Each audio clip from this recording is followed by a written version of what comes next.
welcome to the lab, whether it be morning, afternoon, evening, or whatever. Just welcome.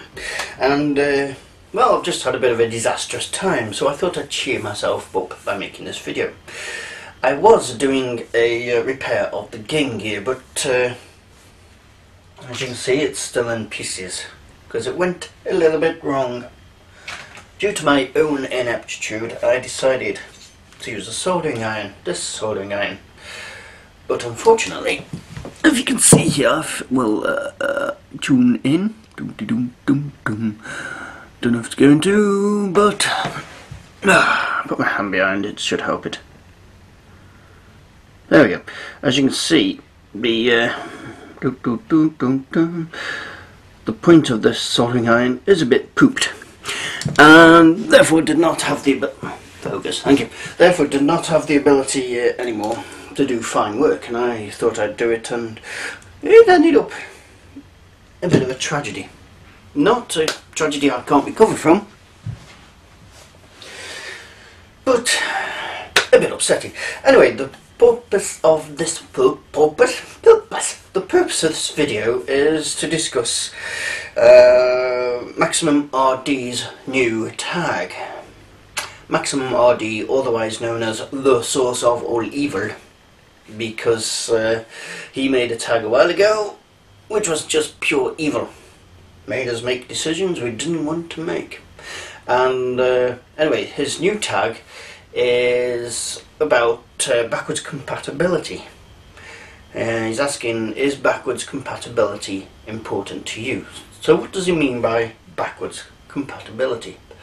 Well, what he means is the ability of a system to be able to play the games from at least the generation before. Now this is something that's been around since the year dot.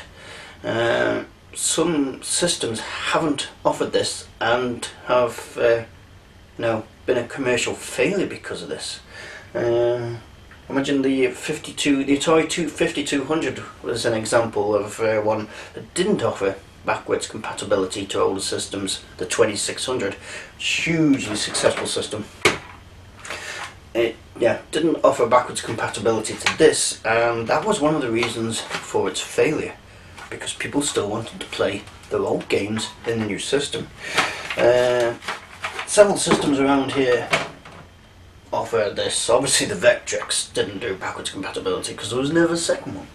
The BBC Micro running here, this is the Master, offered backwards compatibility to the BBC B, although it's not always successful because of slight hardware differences.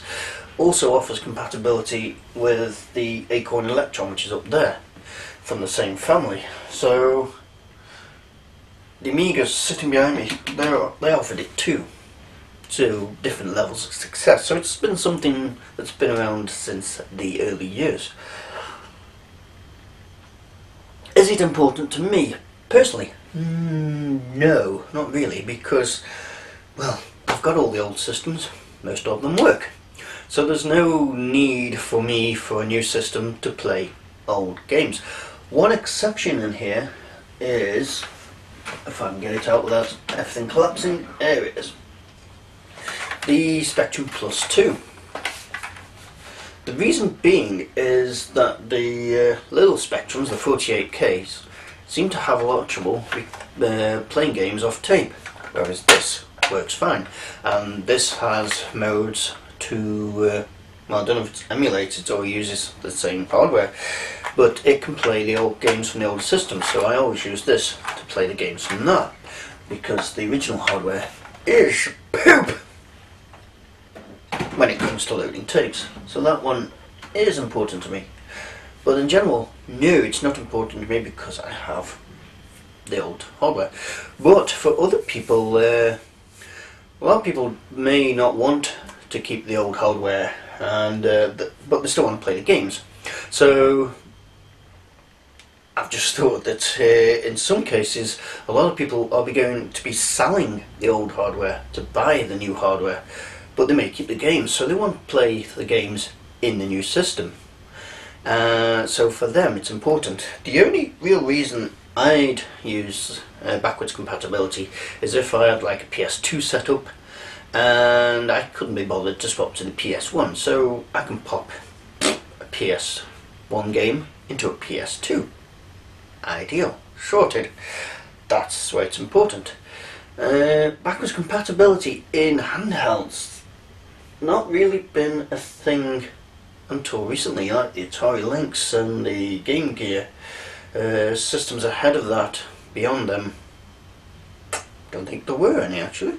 No, there weren't. I'm talking utter shite, so ignore me.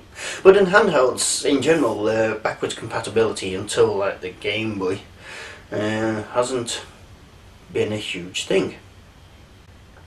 Commercially, I suppose that backwards compatibility has become important because people, as I said, may be selling their old console to fund the new one, and they're more likely to buy the new one if they can play their favourite old games on it. So, for me, not that important, but for others, you can see why it could be. And thank you once again, Mr. Evarming of Maximum RD, for that tag, bugger. And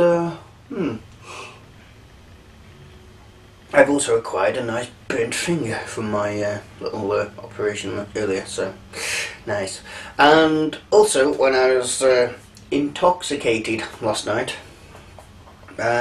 one of the guys on Facebook, can't remember why, but he put a link up to a game, and it turned out to be one of the games I had on the VIC-20 as a kid, just like Space Escort over there. So, video of that, when it arrives, will be coming up, because I ordered it on tape, a new copy. Well, it's an original, but it's never been used, so I'll be getting that out. So, thank you very much, and I shall see you in the next video. Take care. Farewell.